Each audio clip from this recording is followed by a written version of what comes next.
పని ఒత్తిడి, పేగుల ఆరోగ్యం, వర్క్ గట్ సిరీస్లో 5వ పార్ట్ ఇవాళ మనం డిస్కస్ చేద్దాం. ఇదే ద గట్ స్ట్రెస్ స్పైరల్. అంటే ఏంటో చెప్తాను వినండి.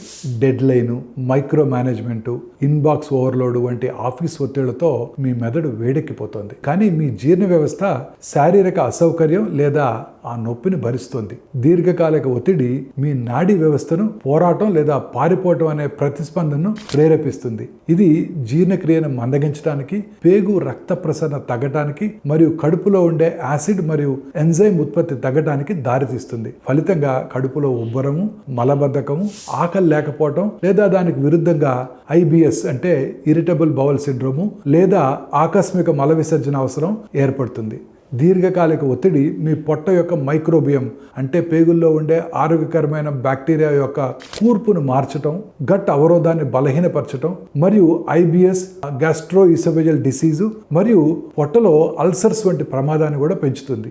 ఈ పరిస్థితిని ఎదుర్కోవాలంటే మీటింగ్స్ మధ్య బ్రీదింగ్ ఎక్సర్సైజెస్ లేదా 5 నిమిషాల విరామం తీసుకోండి. భోజన సమయంలో మల్టీ టాస్కింగ్ చేయకండి. నెమ్మదిగా, శ్రద్ధగా నమిలి తినండి. రాత్రి భోజనం తర్వాత మీ మొబైల్ స్క్రోలింగ్ని తగ్గించండి. ఇది మీ నాడీ వ్యవస్థను అతిగా ప్రేరేపిస్తుంది. ఒత్తిడి మీ తలలో ఉండదు, మీ పొట్టలో ప్రతిధ్వనిస్తుంది. ఈ విషయం మీరు వింటున్నారా అనేదే నా ప్రశ్న. ఒత్తిడి కేవలం మానసిక అనుభవం కాదు, అది శారీరకంగా ఇన్ఫ్లమేషను, డిస్బయోసిస్ మరియు మొత్తం పనిచేయకపోవడం వంటి రూపాల్లో వ్యక్తమవుతుంది.